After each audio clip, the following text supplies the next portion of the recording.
Hello students, teachers, parents, history nerds.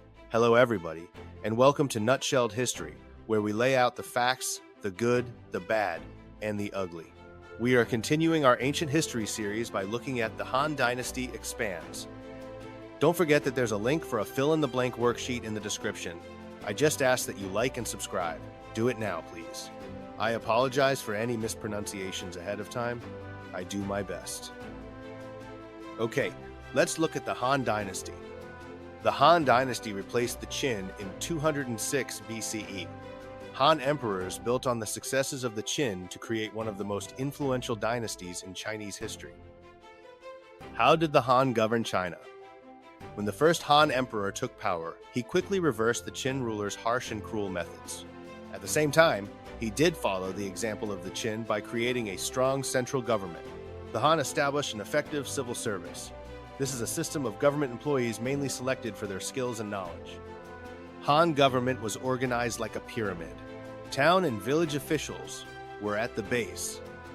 The emperor and his advisors were at the top. In between were several layers of other officials.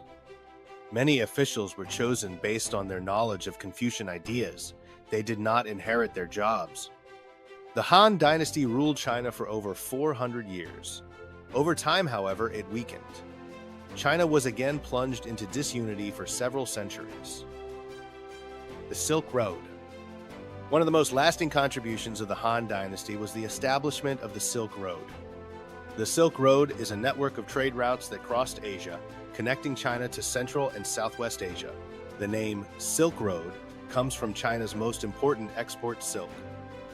In addition to the exchange of trade goods, the Silk Road was a path for the exchange of inventions, such as gunpowder, paper, and glass. The Silk Road also led to the exchange of ideas. One important idea that arrived in China on the Silk Road was Buddhism. This religion, which had started in India, became very popular in China. Now, let's do a little recapping. The Han Dynasty took over from the Qin in 206 BCE and basically said, thanks for unifying China, but we are going to be nicer about it, keeping a strong central government while dialing down the cruelty, and building a civil service where officials were chosen for brains and Confucian knowledge instead of family connections. The government was shaped like a pyramid with village officials at the bottom, layers of administrators in the middle, and the emperor at the top trying to keep everything from wobbling.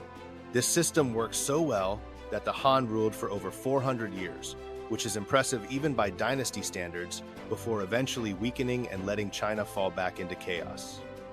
Along the way, the Han also opened the Silk Road, a massive trade network that sent silk westward and brought back new goods, inventions like paper and glass, and even Buddhism from India, proving that the Han were not just good at governing, but also excellent at international shopping and idea swapping.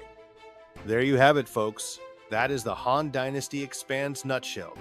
Thanks for stopping by Nutshelled History. Don't forget to smash the like and subscribe buttons for me. Yeah? Help me expand this channel. Okay? I'll see y'all next time on Nutshelled History.